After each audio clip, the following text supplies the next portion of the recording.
brought to you by Skill Fantasy. यहाँ है fair play assurance, quick game access और easy transaction, 100% secured और instant one click withdrawals. Download करना तो बनता है। और हमने अपने सैनिक के मनोबल को जो फ्रीडम दिया था उसको कमजोर करने का पॉलिटिकल सिस्टम और पॉलिटिशियन माध्यम।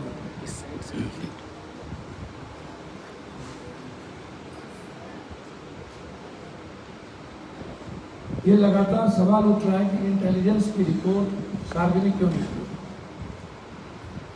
स्टैंडिंग कमेटी में इंटेलिजेंस की रिपोर्ट थी कि घुसपैठ हुए हैं, उसके बावजूद बॉर्डर पर से सारे सिक्योरिटी क्यों हटाए गए? उस किसके आदेश थे? वो आदेश कहाँ? एक सप्ताह पहले तक वहाँ सिक्योरिटी थी, आर्म फोर्सेस थे, कश्मीर फोर्सेस थे, हमारी सैनिक थी, फिर क्यों हटाया गया? वहां पर आम जनता को जाने की इजाजत नहीं थी, फिर उसको किसने खोला? किसके आदेश पर आम जनता को जाने की इजाजत?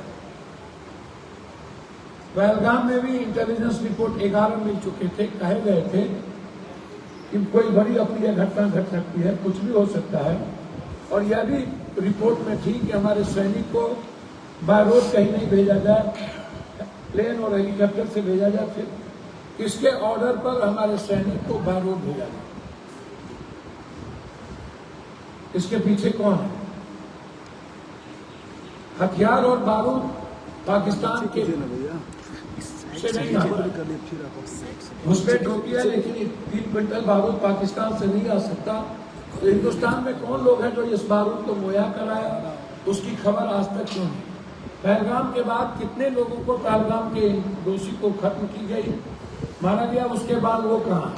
मुनासिर अहमद, अब जो पुलवामा के वक्त भी उसकी बात आई कि मुनासिर अहमद ने ही साजिश रचा और पहलगाम में भी मुनासिर अहमद के नाम आई। तो 6 साल के बाद पुलवामा और पहलगाम के बीच में मुनासिर अहमद को मरवाया क्यों नहीं? कौन कौन आतंकवादी अभी तक मरे? कितने आतंकवादी मरे? बड़े आतंकवादी का नाम क्या है?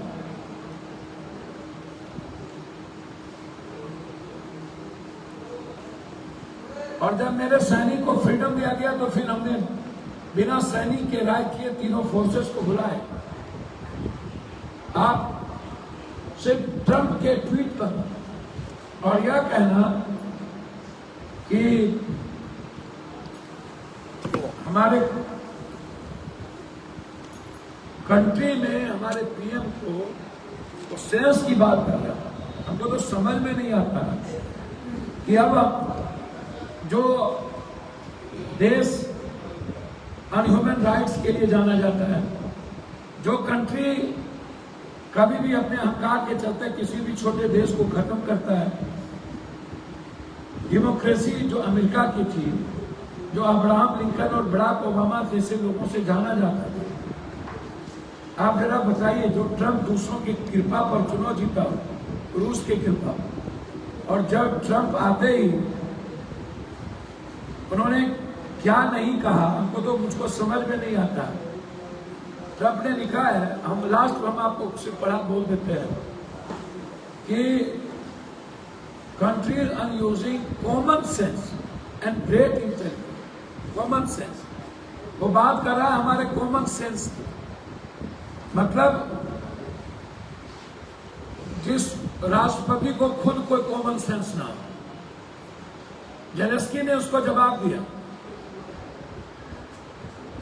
और एक छोटा देश यूक्रेन ने कहा, जेलेंस्की ने, हम मिट जाएंगे, घुटने नहीं टेकेंगे दुनिया के सबसे ताकतवर देश के सामने, जबकि उसके पास परमाणु नहीं है।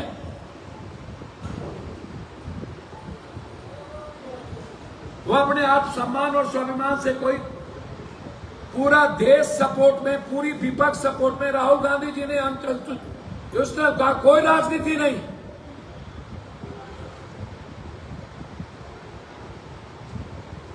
आज जरूरत थी जवाब देने की, जब मुल्क अब एक ही आवाज था कि हमको आजाद कश्मीर दे दो, हमें पीओके दो, हमें आतंकवादी सरपरस्त सरकार को खत्म करो पाकिस्तान में।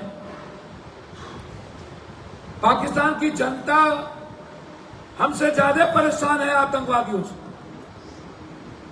उस मुल्क में जो सरकार आतंकवादियों के इशारे पर चलता हो, सरकार से ज्यादा पैसे आतंकवादियों के पास हो, जिस देश की सेना आतंकवादियों के सहारे जीता हो, उसकी पंचायती ट्रम्प कैसे कर सकती है?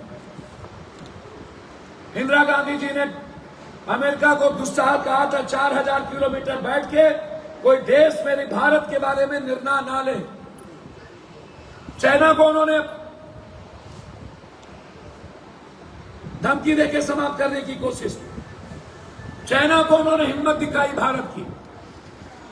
उन्होंने भारत के आत्मसम्मान के लिए बिना गोली चलाए, बिना किसी कैजुअलिटी के बांग्लादेश को भारत का सच्चा देश बनाया, पाकिस्तान के टुकड़े किए। इंदिरा गांधी के राज्य कभी भी पाकिस्तान, आज तक भरोसा कैसे करें हम? लाल बहादुर शास्त्री से लेकर के आज तक पाकिस्तान ने मेरे साथ धुरतई की है। कैसे भरोसा करेंगे पाकिस्तान की सरकार के पास? जो सरकार चलती ही आतंकवादी से है।